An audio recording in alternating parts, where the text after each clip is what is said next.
Well, Newcastle and the Hunter region have powered Australia for generations and will continue to do so well into the future.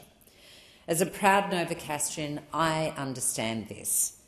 So does the Albanese Labor government. We know that carbon-intensive regions like Newcastle and the Hunter are ideally placed to take full advantage of the opportunities that come with renewable energy. That's why I am so excited that consultations for an offshore wind zone off the Newcastle coast are currently open.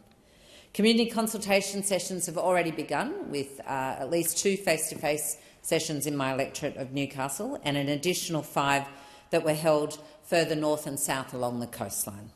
I'd like to thank those Novocastrians who took up this chance to hear directly from experts and to have their voices heard.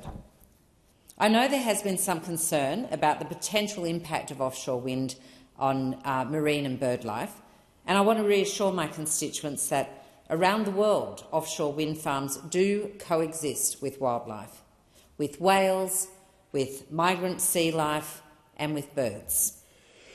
The proposed offshore wind that's currently on display for public comment follows initial analysis of marine topology, vessel traffic and sensitive environmental or defence areas.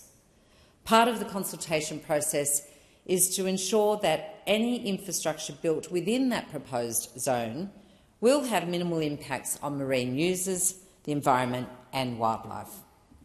Following feedback from the community, the proposed area may need to be adjusted before a final offshore wind area is in fact declared. And there are a number of further steps to go through before any infrastructure can be built.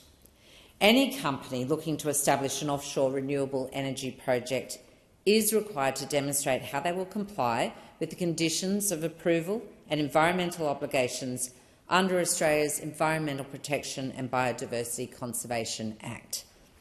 This Act provides a legal framework to protect and manage unique plants, animals, habitats and spaces, including marine areas.